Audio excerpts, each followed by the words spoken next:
টেস্টে 4 আর বাংলাদেশের বিপক্ষে 7 বছর পর জয় তুলে নিল জিম্বাবুয়ে। সিলেটে স্বাগতিকদের 3 উইকেটে হারের লজ্জায় ডুবে দারুণ এক জয় পায় সফরকারীরা।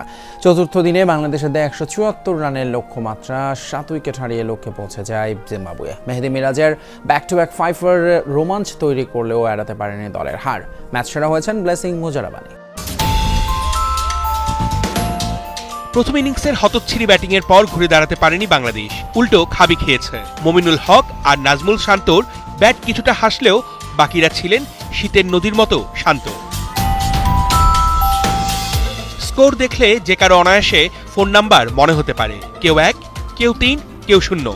এ যেন অঞ্জন দত্তের সেই গান, এটা কি 2441139। জিম্বাবুয়ের হয়ে বলে ঝড় তুলেছেন ব্লেসিং মুজারবানি। একাই নিয়েছেন 6 উইকেট। এর আগে 4 উইকেটে 194 রান নিয়ে তৃতীয় দিন শেষ করেছিল টাইগাররা, তাই আগায়নি লক্ষ্য। দ্বিতীয় ইনিংসে রানের হিসেবে কিছুটা উন্নতি হলেও কাজের বেলায় তা খুব একটা কাজে আসেনি। মমিনুল শান্ত ছিলেন কিছুটা ধারাবাহিক, সেই সাথে হেসেছিল জাকের আলীর ব্যাট, পেয়েছেন 50-র দেখা। মাহমুদুল হাসান জয়ও চেষ্টা করেছেন, তবে বাকিরা ফিরে গেছেন সেই ফোন নাম্বারের কাছেই। যেমন ধরেন 00144, কেউ আবার 11, মানে আটকে গেছেন 11তেই। প্রতিপক্ষের সামনেও তেমন কোনো বাধা ছিল না। জয়ের জন্য জিম্বাবুয়ের দরকার ছিল 174 রান। আফ্রিকার দেশটি টাইগারদের জুতোয় পা গলায়নি, তারা এগিয়েছে ধীরে সুস্থে। ক্রিকেট অঙ্গনে দুর্বল দলটিও ঘুরে দাঁড়ানোর বার্তা নিয়ে পরীক্ষা নিয়েছেন টাইগার বোলারদের। জিম্বাবুয়ের সামনে তাই অসহায় ঠেকল বোলাররা, তাদের যেন করার কিছুই ছিল না। ব্রায়ান ব্যানেট আর ব্যান কুরানের ব্যাটে দারুণ শুরু করে জিম্বাবুয়ে। শুরুর ভালো তারা পৌঁছে দিয়েছে শেষে।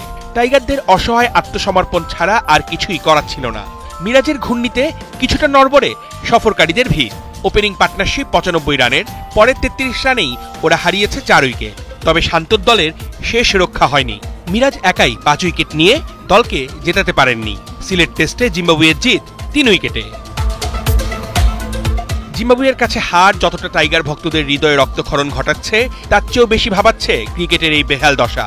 ঘুরে দাঁড়ানোর বদলে পেছন দিকেই যেন ঘুরে যাচ্ছে টাইগারদের পারফরমেন্স। ঘরের মাঠেও এখন তারা কোনো কুল পাচ্ছে না। ভেজা থাকায় চতুর্থ দিনের খেলা শুরু হয় 1.25 ঘন্টা দেরিতে। এই বৃষ্টি অবশ্য সিলেট টেস্টে জিম্বাবুয়ের বিপক্ষে বাঁচাতে পারেনি বাংলাদেশকে। দিনের দ্বিতীয় ডেলিভারিতেই মুজারাবানির শর্ট বলে কাটা পড়েন নাজমুল শান্ত। অধিনায়কের এমন কাণ্ডজ্ঞানহীন শট যেন লাল বলে বাংলাদেশ ক্রিকেটেরই প্রতিচ্ছবি। শান্তর শাটের পর মুজারাবানির আরেক শিকার মেহেদী মিরাজ।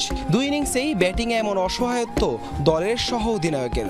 এনগারাভার বলে দ্রুতই তাইজুল ফিরলে 213 রানে 7 উইকেট হারায় স্বাগতিকরা।